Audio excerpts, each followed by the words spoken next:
కొరికిన మనిషిని ఆదుకునేందుకు నలుగురు ముందుకు వస్తారు. అదే నేల కొరికిన చెట్టుని పంచుకునేందుకు మాత్రమే ముందుకు వస్తారు. ఇది సమాజ లక్షణం. కానీ అటువంటి దుస్థితి నుంచి నేల కొరిగిన వృక్షాలను తిరిగి పునర్జీవం పోసి సమాజ హితంలో భాగంగా చేసేందుకు జరిగిన ప్రక్రియ గమనిస్తే నిజంగా అబ్బురపరుస్తుంది. కాకినాడలో గాలులకు నేల కొరిగిన 40 సంవత్సరాల వృక్షానికి తిరిగి జీవం పోసిన ఆల్ ఈజ్ వెల్ ఫౌండేషన్ వ్యవస్థాపకులు కిషోర్ కుమార్తో ఫేస్ టు ఫేస్. రోడ్డు వారగా పెంచే వృక్షాలు నేల కొరిగితే వాటిని పనికొస్తే కలపగా, పనికి రాకపోతే వంట చెరుకుగా వినియోగించే సమాజం మనది. ఇటువంటి తరుణంలో కాకినాడలో 40 ఏళ్ళు వయసు గల ఒక రావి వృక్షం నేల కొరిగింది. అయితే ఈ నేల కొరిగిన వృక్షానికి జీవం పోస్తే ఎలాగుంటుంది, మళ్ళీ దీన్ని బతికిస్తే ఎలాగుంటుంది అన్న ఒక ఆలోచన కేవలం ఒకే ఒకటి కలిగింది. అది ఆల్ ఈజ్ వెల్ ఫౌండేషన్కి. ఆ ఆల్ ఈజ్ వెల్ ఫౌండేషన్ వ్యవస్థాపకులు కిషోర్ కుమార్ తన ప్రయత్నంతో మళ్ళీ ఆ మొక్కని, ఆ చెట్టుని జీవం పోసే ప్రయత్నం చేశారు. అసలు ఆ ప్రయత్నం ఎలా జరిగింది, ఏంటి అన్న వివరాలు తెలుసుకునే ప్రయత్నంలో భాగంగా all is well foundation Kishore కుమార్ని అడిగి తెలుసుకున్నాం. సార్, ఇప్పుడు ఫలానా రోజున మీకు ఈ మొక్క ఒరిగింది, నేల కొరిగింది అని తెలిసినప్పుడు చెట్టు, దాన్ని బతికించాలని ఎందుకు మీకు ఆ భావన కలిగింది? ఈ బతికించడంలో ఇప్పుడు మనం ఈ చెట్టు కింద ఉన్నాం, మనం ఆ చెట్టు బతికింది, అది ఆ చెట్టు కింద ఉన్నాం. అసలు భావన ఎలా కలిగింది, దీన్ని ఎలా బతికించగలిగారు, సంక్షిప్తంగా చెప్పండి. ఇది మనం ప్రకృతిలో ఒక భాగం అండి.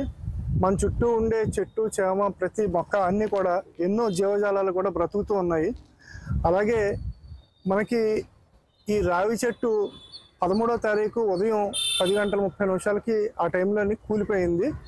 మన కుళాయి చెరువు, కాకినాడ కుళాయి చెరువు దగ్గర కూలిపోయింది.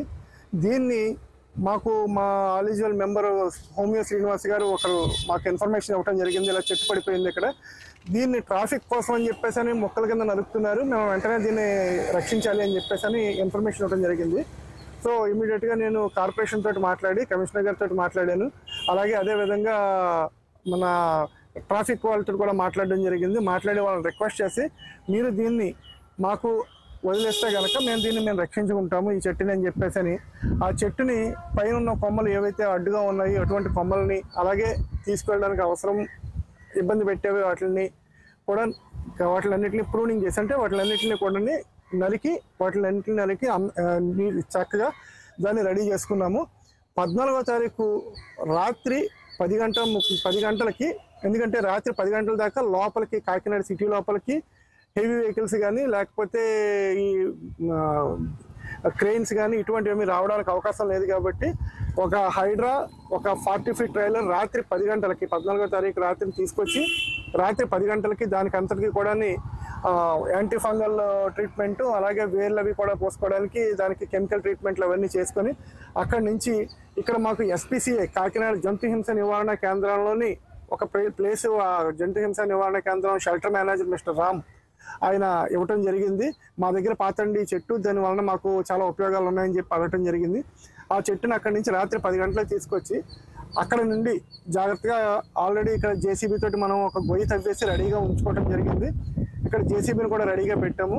హైడ్రా తోటి జాగ్రత్తగా ట్రైలర్ మీద ఉన్న చెట్టుని ఆ గోతిలో పెట్టించి ఆ గోతిని జాగ్రత్తగా కప్పెట్టి దాన్ని చాలా చక్కగా నిలబెట్టడం జరిగింది. దీని యొక్క మనకి ఇది ఎలా ఉంది, దీని కండిషన్ తెలియడానికి ఇప్పుడైతే కనుక మనకి చూస్తే పచ్చగా ఆకులన్నీ కనిపిస్తున్నాయి. బట్ ఆ ఆకులన్నీ కూడా ఆ చెట్టు నరికినప్పుడు ఉన్న ఆకులే తప్ప కొత్తగా వచ్చినవి కాదు. ఈ కొత్తగా రావడానికి మనకి కనీసం నెల, ఒక 30 డేస్ నుంచి 60 డేస్ మధ్యలో పడుతుంది. ఈలోగా దానికి కావాల్సిన సప్లిమెంట్స్ ఏముంటాయో ఆ సప్లిమెంట్స్ అన్నీ కూడా ఇవ్వటం జరుగుతుంది.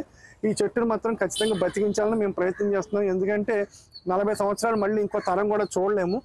ఈ చెట్టు బతికితే కనుక ఈ చెట్టు కింద అనేక పక్షులు లేకపోతే ఇంకా అనేక జీవజాలాలు బతికే అవకాశం ఉంది. కాబట్టి ఖచ్చితంగా ఇలాంటి ప్రయత్నాలు మేము చేస్తూనే ఉంటాం. Thank you. పర్యావరణ హితం కోసం మీరు ఎంతలా ప్రయత్నం చేస్తున్నారు కదా, మీ సంస్థ చేసే కార్యకలాపాలు ఏంటి?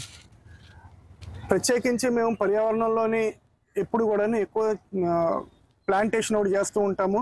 అలాగే డ్రైనేజెస్లోని చెత్త వేస్తుంటే చెత్త వేయకుండా ఆఫ్ చేస్తున్నాము. అలాగే ప్లాస్టిక్ ఎరాడికేషన్, బీచ్ క్లీనింగ్స్ ఇటువంటివి చేస్తున్నాము. దాంతోపాటు ఇప్పుడు జూన్ 23 అంటే రాబోయే ఆదివారం నుంచి సెప్టెంబర్ 30 లోపు కాకినాడ కలెక్టర్ గారి ఆధ్వర్యంలోని, అలాగే పోర్టు వారి స్థలంలోని పోర్టు వారి ఇచ్చిన అవకాశంతో 1000 కొబ్బరి చెట్లు పాతబోతున్నాము. ఎందుకంటే మనకు వచ్చే హెవీ గేల్స్ కానీ అంటే గాళ్ళు కానీ అలాగే సాయిల్ ఎరోజన్ కానీ జరగకుండా ఇవి ఆఫ్ చేయడానికి అవకాశం ఉంది. అలాగే కాకినాడ ప్రజలు సేద తీరడానికి ఒక మంచి ప్రాంతంగా తీర్చిదిద్దడానికి మేము అందరం ప్రయత్నం చేస్తున్నాం. మొక్కే కదా పీకేస్తే పోలా అనే రోజుల్లో అక్కడి నుంచి ఆలీజ్వెల్ అన్న సంస్థ మొక్కే కదా అని కాకుండా ఈ మొక్క ద్వారా తరతరాలుగా అంటే సమాజానితో పాటు జీవరాశులకు కూడా సంరక్షించే బాధ్యత కలుగుతుందనే సదుద్దేశంతో ప్రారంభమైన సంస్థ ఇటువంటి పెద్ద వృక్షానికి జీవం పోసింది. ఈ వృక్షం తరతరాలు నిల్చుంటుంది. అలాగే ఆలీజ్వెల్ సంస్థ ఆశయాలు కూడా ముందు తరాలు కూడా అందుతాయని ఆశిద్దాం. వీడియో జర్నలిస్ట్ చిన్నీతో నదీం ఖాన్ దురానీ, కాకినాడ.